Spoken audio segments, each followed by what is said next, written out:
The MCU is notorious for hinting at future events in their movies. We're not just talking about post-credit scenes here, those are obvious. What about the cleverly disguised name drops or the cryptic clues that litter each movie? The chances are you never noticed them, until now.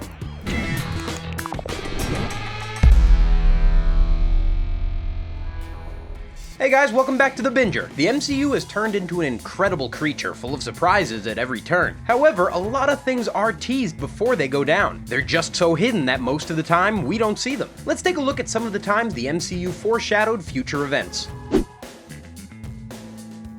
Marvel fans have a plethora of incredible shows to watch, as well as the cinematic releases. One of the most popular shows features characters from the big screen, like Agent Phil Coulson. In one Agents of S.H.I.E.L.D. episode, the events of the second Avengers movie are foretold. We learn that the agents are the ones who located Loki's scepter, but it doesn't stop there. Inhuman Reyna has a vision that she sees a ton of metal nasties wreaking havoc on a city. Men made of metal tear our cities apart. Sounds familiar, doesn't it? Yep, that's our boy Ultron and his family of drones. The gifted Inhuman warns that nothing is going to be the same. That's a bit of an understatement. Lest we forget that the events of Age of Ultron contribute to the Sokovia Accords. In turn, that divides the camp and leads to civil war and the rift between Cap and Tony. You know what they say, sometimes the best defense is an offense? That sort of explains Project Insight. S.H.I.E.L.D. came up with the idea to identify threats to humanity. That way, they supposed they could be ready for anything that might come at them. Of course, they didn't factor Thanos into the equation, which was a little stupid. In Captain America Winter Soldier, there are a few names dropped. One of them is everyone's favorite Sorcerer Supreme, Stephen Strange, anyone who's a threat. Doctor Strange. By this point, Marvel Studios had already been working on the Doctor Strange movie, but it was still early in development. They hadn't even chosen Benedict Cumberbatch. A host of big names, including Ethan Hawke, Keanu Reeves, and Ryan Gosling, had all been approached. It was pretty brave of writers to include that huge name drop in the Captain America movie. At that point, they didn't know much about it at all, so it was a bit of a gamble. It paid off though, especially since Strange had big roles in both Infinity War and Endgame, even if he didn't get that much screen time. It's difficult to even mention Tony Stark these days without getting a little teary-eyed, but we struggle on. Way before the events of Endgame were on our radar, there was a little movie called Ironman. Ironman, that's kind of catchy. It's got a nice ring to it. This was a new era for Marvel, who took a chance on Robert Downey Jr. They struck gold. Not only was the movie a huge success, but it brought about everything that we've come to know and love since. If it had been tanked, then the entire MCU would have probably been buried. No Natasha, no Cap, no Ant-Man, just a lot of woulda, coulda, shoulda. Everything that was to come was teased in the post-credit scene where Nick Fury approaches Iron Man with a dossier entitled Avengers Initiative. The rest, as they say, is history. It is now for Stark, at least. Someone pass the tissues, this is too much.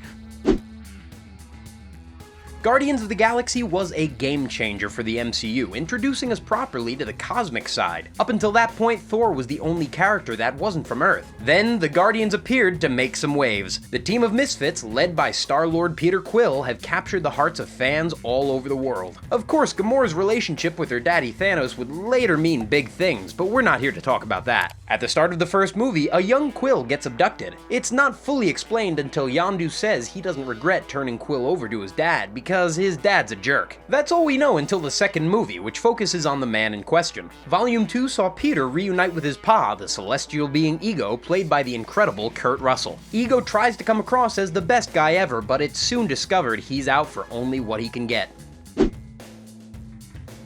Remember when Steve Rogers was just a sweet, sickly kid with the urge to defend his country? He certainly had the gumption, but didn't have the physical strength to take on the task. That is, until one doctor stepped up and changed it all with his super soldier formula. Captain America may not have been released until 2011, but the serum was hinted at way back in 2008. Fortunately for us, Edward Norton never returned to the role of the Green Giant after the Incredible Hulk. The official statement from Marvel Studios was that they wanted a team player. Although they didn't say it outright, Norton apparently didn't want to play ball. Whatever the reason, the switch-up left the role open for Mark Ruffalo, who knocked it out of the park. In that 2008 movie, Hulk rallies against his nemesis, played by Tim Roth. The Abomination uses a tweaked version of the serum to give him the strength to take on the Green Giant. The use of the liquid was a huge hint for what was to come.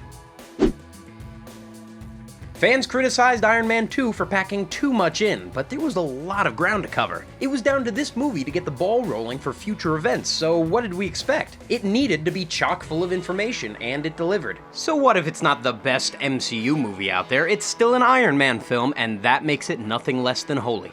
There are a few things we could mention. I want my book. But one of the most important parts comes in the form of a map. When Fury and Tony are talking, there's a computer-generated image showing different hotspots around the globe. One of them is bigger than the rest, and that, friends, is Wakanda. Marvel Studios had been discussing how to introduce Wakanda for some time.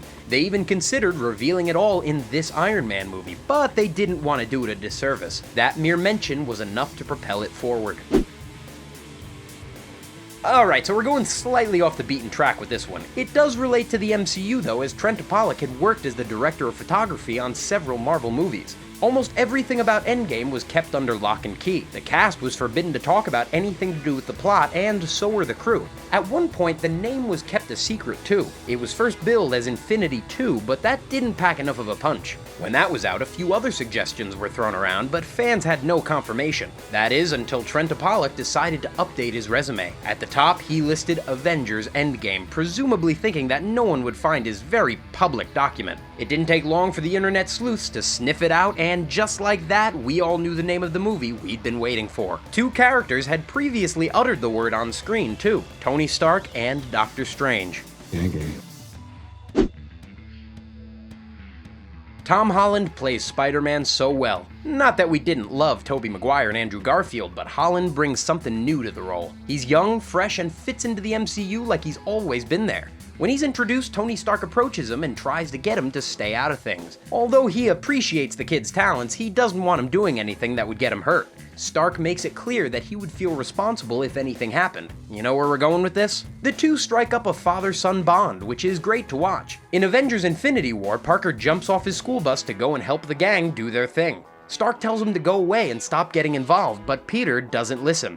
Before you know it, he's all up in space and battling Thanos. Peter succumbs to Thanos' snap in one of the most heartbreaking scenes the MCU has ever created. He begs and pleads Mr. Stark not to let him go, but there's nothing Tony can do. This fuels Tony's fire after these events, as he carries the guilt with him, just like he said he would. When Thanos snapped his fingers, he decimated half of all life in the universe. Not only did Peter Parker cease to exist, but so did millions of other people. Nick Fury was one of them. If you don't stick around for the post-credits scenes, then A, what sort of Marvel fan are you, and B, you'll miss some huge things. At the end of Avengers Infinity War, Nick Fury can see what's going on and also has time to whip out his old school pager and send a message. At that point, we don't know who he's messaging or why. However, we did know there was a Captain Marvel movie coming up, so it didn't take a genius to put two and two together. Things were finally explained in their entirety once Brie Larson's movie was released. Marvel told Fury to contact her in case of an extreme emergency, so he clearly thought he'd use his one shot. It's a bone of contention with fans that he didn't do this sooner, but hey, if he had done, what would we be watching, an Avengers Tea Party? Rhodey has been kind of a key part in the Iron Man world since day one. At first, he was played by Terrence Howard, who apparently left the franchise over a pay dispute. According to the actor, it marked the end of his friendship with Robert Downey Jr. We would love to say that it's a crying shame, but Don Cheadle plays the part so well.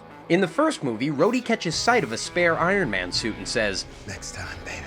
Marvel fans have been taking this as a nod to what happens in the comics. For a brief period of time, Rhodes takes over as Iron Man when Tony battles alcoholism. If we stick to the MCU though, then it's a clear teaser for Rhodey's transformation into War Machine. It could also tease Rhodey's intervention when his BFF gets a little too drunk and disorderly in Iron Man 2. To put him in his place, he puts on a silver suit just like the one he saw in the first movie. Either way you look at it, this was a huge foreshadowing.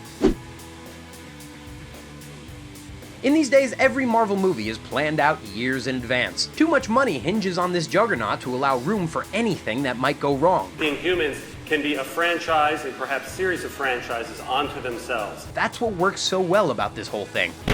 Back in the early days, things were less certain. While this little snippet is definitely foreshadowing, it was more accidental than purposeful. In this first Thor movie, Loki goes down to Odin's treasure room. In the background, there's an Infinity Gauntlet on display. It was initially intended as a nod to the comic books, so when writers decided to go down the Infinity Gauntlet path, it was a bit of an issue. They found a perfect way to get rid of it when Hela pushes it over and calls it a fake in Ragnarok.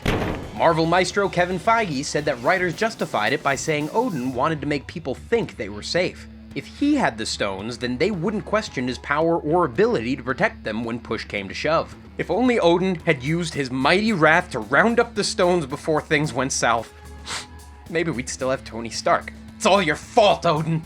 He deserved better. Did you notice any of these, or are there ones that stuck out more? Sound off in the comments. And before you go, be sure to hit that thumbs up button and click subscribe. You don't want to miss a thing from us here at The Binger. Until next time, thanks for watching. We'll catch you on the flip side.